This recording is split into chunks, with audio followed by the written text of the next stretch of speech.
Hello my dear students, welcome to the Shubh classes.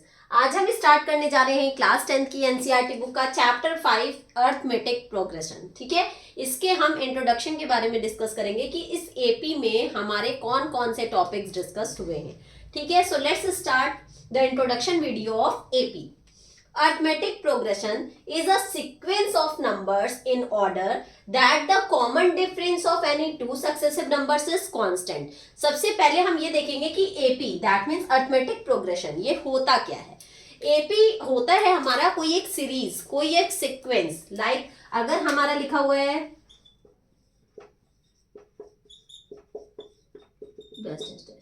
ठीक, मान लो ये कोई एक सीरीज लिखी हुई है, कोई एक सीक्वेंस लिखा हुआ है, तो एक ऐसा नंबर्स का sequence that the common difference of any two successive numbers is constant. Successive numbers क्या होते हैं? एक के बाद एक आने वाले नंबर, चाहे हम इन्हें सक्सेसिव नंबर्स कहें या कॉन्जिक्यूटिव नंबर्स कहें। ठीक है, जो लगातार कंटिन्यू आ रहे हैं उनके बीच का जो डिफरेंस है वो कांस्टेंट होना चाहिए। कांस्टेंट मतलब फिक्स्ड होना चाहिए। ठीक है, जैसे अगर हम 6 में से 3 माइनस करेंगे तो क्या आ रहा है? 3। अब 9 में से 6 माइनस करो तब भी क्या आ रहा है? 3। 12 में से 9 माइनस करेंगे तब भी क्या आ रहा है? 3। दैट मीन्स कि इनका कॉमन डिफरेंस क्या है? सेम है, इसलिए ये हमारा क्या है? एपी है। अदरवाइज एपी ना होता। अगर हमारा डिफरेंस सेम ना होता तो ये एपी ना होता। लाइक अगर हमारा लिखा है 2, 4, 8, 9, 12, ये एपी है या नहीं है ये देखने के लिए इसमें भी हम कॉमन डिफरेंस देखेंगे। 4 में से 2 गया तो 2, 8 में से 4 गया तो 4, 9 में से 8 गया तो 1। देखो डिफरेंस सब में अलग अलग आ रहा है। दैट मीन्स ये एपी नहीं है। तो सबसे पहले तो एपी क्या होता है? किसी भी नंबर्स का सीक्वेंस जिनका डिफरेंस सेम हो वो हमारा क्या होता है? एपी होता है। दैट मीन्स डिफरेंस क्या आना चाहिए? सेम आना चाहिए। तो ये तो हो गया एपी।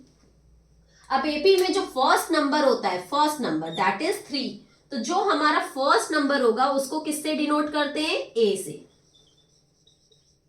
किससे डिनोट करते हैं? ए से। यही सारे टॉपिक्स इसमें दिए रहेंगे, ए निकालो, डी निकालो, या फर्स्ट टर्म निकालो, या कॉमन डिफरेंस निकालो। तो ये ए होता क्या है, डी क्या होता है, फर्स्ट टर्म क्या होता है, कॉमन डिफरेंस क्या होता है, ये मुझे पता होना चाहिए। तो जो फर्स्ट टर्म होता है उसको हम क्या बोलते हैं? ए बोलते हैं। ठीक है, तो इसमें ए की वैल्यू क्या होगी आपकी? 3। Got it. अब आता है कॉमन डिफरेंस। कॉमन डिफरेंस बोलते हैं डी को। कॉमन डिफरेंस किसको बोलते हैं? डी को। ठीक है, तो डी हमारा इसमें क्या है? 3, जो मैंने अभी निकाला है। 6 में से 3, देखो ऐसे नहीं माइनस करते हैं, हमेशा सेकंड में से फर्स्ट, थर्ड में से सेकंड, ऐसे माइनस किया जाता है। तो 6 में से 3 माइनस किया 3, 9 में से 6 माइनस किया 3, 12 में से 9 माइनस किया 3, सब में डिफरेंस सेम है। तो इसमें हमारा डी की वैल्यू क्या हो जाएगी? 3। और ए मीन्स होता है फर्स्ट टर्म, इसमें फर्स्ट टर्म की भी वैल्यू क्या है? 3। ओके, इतनी बात समझ में आई। अब हमारा मान लो first, second, third, fourth, fifth, ये फिफ्थ है तो ये फिफ्थ टर्म कहलाएगा। Got it. अब अगर हमें कोई टर्म नहीं पता है, कोई लास्ट टर्म है यहाँ पे, तो लास्ट टर्म को हम किससे डिनोट करते हैं? एल से। लास्ट टर्म को किससे डिनोट करेंगे? एल से। ओके, अगर कुछ nth नंबर ऑफ टर्म्स कहता है जिसमें हमें नंबर्स ये नहीं पता कि n क्या है, ठीक है, तो वो an कहलाएगा। कोई भी nth टर्म हो तो वो क्या कहलाएगा? an। n मीन्स होता है number of terms. n means क्या होता है? Number of terms. ठीक है, बाकी अभी हम लोग और क्वेश्चंस देखते हैं, तब इससे हमें और क्लियर सारी चीजें पता चलेंगी। अभी तो मैंने आपको बताया कि एपी क्या होता है।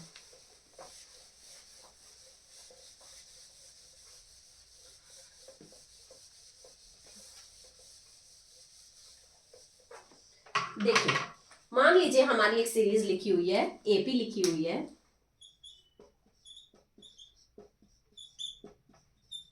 सेम वही सीक्वेंस लिखना है जो मैंने अभी लिखा था।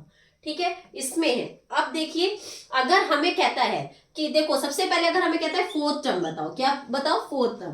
तो इसका जो फॉर्मूला होता है वो हम लोग क्या कहते हैं? यहाँ 4 है ना, तो 1 कम करते चलना, जैसे a प्लस 3d कर देना। ठीक, ये हमारा फॉर्मूला होता है। देखो ये हम लोग कैसे फाइंड आउट करते हैं, पहले तो हम लोग ये देख लेते हैं, इसको एक बार छोड़ दो।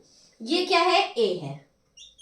ठीक है, a में जब हम d को ऐड करते हैं, फर्स्ट टर्म तो हो गया हमारा a, सेकेंड टर्म हमारा निकलता है ए में जब हम डी को ऐड करते हैं। कैसे? इसमें डी की वैल्यू क्या थी? 3, तो देखो ए की वैल्यू क्या है? 3, और डी की वैल्यू मतलब जो डिफरेंस था इसका वो भी 3 था, तो 3 में 3 ऐड किया तो क्या आ गया? 6 आ गया। ए में जब हम 2d को ऐड करेंगे तो हमारा थर्ड टर्म, ए में जब हम 4d को ऐड करेंगे तो फोर्थ टर्म, ए में जब हम 5d को ऐड करेंगे तो हमारा सिक्स टर्म। सॉरी, देखो ये फर्स्ट टर्म, ये सेकेंड टर्म, ये थर्ड टर्म, ये फोर्थ टर्म एंड ये फिफ्थ टर्म। यहाँ 3d आएगा, 2d के बाद 3d एंड 3d के बाद 4d, तो ये फिफ्थ टर्म होगा। देखो ये है हमारा फर्स्ट टर्म, ये है हमारा सेकेंड टर्म, ये थर्ड टर्म, ये फोर्थ टर्म एंड ये फिफ्थ टर्म। ठीक है, A1, A2, A3, A4 and A5। A1 को A भी बोलते हैं। ठीक, ये हो गया। जैसे अब देखो इसमें हमें A2 की वैल्यू निकालनी थी, तो 2 में से 1 गया तो 1, तो इसलिए यहाँ पे D के साथ क्या रहेगा? 1, A प्लस D। थर्ड की वैल्यू निकालनी थी तो A प्लस 2D, फोर्थ की निकालनी थी तो A प्लस 3D, और फिफ्थ की निकालनी थी तो A प्लस 4D। ठीक, अब देखते हैं ये हम लोग का आ रहा है या नहीं, इसको किस तरीके से देखते हैं। देखो A हमारा क्या है? 3, A प्लस D, D अभी हम लोग ने निकाला था 3, ठीक है, 6 में से 3 गया था 3, 9 में से 6 गया था 3, तो D की वैल्यू है 3, तो देखो 3 प्लस 3 दैट इज 6। देखो सेकेंड टर्म हमारा क्या आ गया? 6 आ गया। थर्ड टर्म की बात करते हैं तो A प्लस मतलब 3 प्लस 2, D की वैल्यू क्या थी? 3, 3 प्लस 2 3 जा 6, 3 प्लस 6 दैट इज 9, तो देखो हमारा थर्ड टर्म भी क्या आ गया? 9। A प्लस A मतलब 3 प्लस 3 एंड D की वैल्यू क्या आई थी? 3, 3 प्लस 3 3 जा 9, 12। हमारा फोर्थ टर्म क्या आ गया? 12। ठीक है, इसी तरीके से आगे हम लोग निकालते जाएंगे। हमारा जो फॉर्मूला होता है n निकालने का, मतलब सॉरी an निकालने का, तो जो भी टर्म निकालने को कहेगा उससे 1 कम कर देना इस जगह पे, d की जगह पे। जैसे अगर हमें A4 निकालने को कह रहा है तो D की जगह पे 3 लिखेंगे, A प्लस 3D। ऐसा क्यों करते हैं? क्योंकि हमारा फॉर्मूला होता है AN निकालने का A plus n minus 1D। ठीक है, देखो n हमारा क्या होता है? नंबर ऑफ टर्म्स, तो जितने भी नंबर ऑफ टर्म्स के लिए पूछता है उसमें से 1 क्या कर देते हैं? माइनस। जैसे यहाँ 4 के लिए पूछ रहा है तो 4 में से 1 माइनस कर देंगे तो क्या आ जाएगा? 3, तो इसीलिए हम लिखते हैं A प्लस 3D। ओके, ये हमारा फॉर्मूला होता है। किसी भी नंबर ऑफ टर्म्स को निकालने को कहेगा तो उसमें लिखेंगे A plus n minus 1D। Got it? उसमें से 1 यहाँ कम करके तब लिखा जाता है D के साथ। Got it? तो ये तो हो गया हमारा AP के बारे में, और AP का हमने आपको सब बता दिया कि ये A होता है, इसमें से माइनस करेंगे ये D होता है, और लास्ट टर्म को L से डिनोट करते हैं, और कोई भी नंबर ऑफ टर्म्स होगा तो उसको AN से डिनोट करेंगे। Got it? ये हो गया आपका AP। अब आते हैं इसमें हमारा नेक्स्ट टॉपिक है सम। सम क्या होता है? किसी भी AP का अगर सम निकालने को कहता है तो उसको हम कैसे फाइंड आउट करते हैं?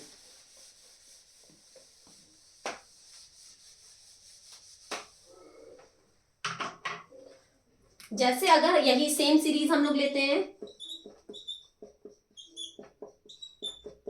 ठीक है, ये हमारा AP है, इसमें कहता है find the sum of first 10 numbers.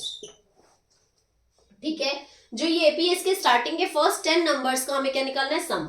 तो हम 3 plus 6 plus 9 plus 12 plus 15 plus 18 plus 21 ऐसे करेंगे तो बहुत लंबा चला जाएगा। तो इस सम को निकालने का एक फॉर्मूला होता है, तो Sn is equals to n upon 2a plus n minus 1d। ये होता है हमारा सम निकालने का फॉर्मूला। ठीक है, इसमें अगर हम वैल्यू को पुट कर देंगे तो हमें ये पता चल जाएगा कि कितना हमें सम आया। जैसे यहाँ n है तो n होता है नंबर ऑफ टर्म्स, अभी मैंने बताया, तो कितने नंबर ऑफ टर्म्स के लिए निकालने को कह रहे हैं? 10 नंबर्स का। तो 10 नंबर्स का सम निकालने के लिए यहाँ हम क्या लिखेंगे? S10, मतलब n की जगह क्या रख देंगे? 10, क्योंकि हमें 10 नंबर्स का सम निकालना है। फिर n की जगह लिखेंगे 10 अपॉन 2, इसमें a की वैल्यू क्या है? 3 प्लस n की वैल्यू अभी मैंने बताया कितने नंबर्स का सम निकालना है? 10, तो n की जगह लिखेंगे 10 माइनस 1 एंड d, इसका कॉमन डिफरेंस कितना आ रहा था? 3, जो अभी हम लोग पहले कर चुके हैं। अब अगर हम इसे सॉल्व करते हैं, 2 5 ज़ा 10, ये आ गया 5, 2 3 ज़ा 6 प्लस 10 में से बन गया 9 एंड 9 3 ज़ा 27, 5 27 एंड 6 कितना होता है 33 एंड इस 33 इंटू 5 करेंगे तो 5 3 ज़ा 15 का 5 कैरी आया 1, 5 3 ज़ा 15 एंड 1 16, 165। अगर हम फर्स्ट 10 नंबर्स का इसका सम करेंगे तो कितना आएगा 165। Got it. तो ये सम का फॉर्मूला होता है Sn is equals to n/2 bracket में 2a प्लस n-1d। ठीक है, एक फॉर्मूला और होता है जब हमें लास्ट टर्म गिवन होगा तो सम का एक तो ये फॉर्मूला होगा, जब हमें सीरीज पता हो मतलब a पता हो, d पता हो, n पता हो, तब हम लोग ये फॉर्मूला लगाएंगे। इसके अलावा एक फॉर्मूला होता है n/2 a प्लस n, एक ये फॉर्मूला होता है। ठीक है, उसका सम का, जिसमें हमें लास्ट टर्म पता होना चाहिए, a पता होना चाहिए, n पता होना चाहिए। a मतलब होता है फर्स्ट टर्म, हमें first term and last term पता हो और n पता हो, मतलब कितने नंबर्स का सम निकालना है। ठीक है, तो इसमें हम वैल्यू पुट करके हम अपना सम फाइंड आउट कर सकते हैं। Got it. तो एपी में अभी तक सिर्फ इतना ही है, केवल इसमें 2 ही टॉपिक्स हैं, एक तो एपी का और एक सम का। ठीक है, तो हम लोग इसमें केवल इन्हीं 2 टॉपिक्स पे डिस्कस करेंगे। बाकी ये फॉर्मूले में है क्या, सम कैसे निकालते हैं, कैसे एपी को सॉल्व करते हैं, ये जब हम धीरे धीरे क्वेश्चन सॉल्व करेंगे तब हमें आसानी से समझ में आ जाएगा। ओके, यही आपका बेसिक कॉन्सेप्ट था। यहीं पे हम अपनी वीडियो को एंड करते हैं, और अगर आपको मेरी वीडियो पसंद आई हो तो लाइक, सब्सक्राइब एंड शेयर करना मत भूलिएगा। अभी भी अगर आपको कोई भी डाउट है फॉर्मूले में तो आप कमेंट सेक्शन में जाके मुझसे अपने डाउट्स क्लियर कर सकते हैं। इसके अलावा नीचे डिस्क्रिप्शन बॉक्स में एक लिंक गिवन है, वहां से प्ले स्टोर पे जाकर शुभ क्लासेस ऐप इंस्टॉल करके आप मेरी लाइव क्लासेस भी ले सकते हैं। ओके, अब हम लोग अपनी नेक्स्ट वीडियो में एपी की एक्सरसाइजेस के बारे में डिस्कस करेंगे। तब तक के लिए good bye and take care.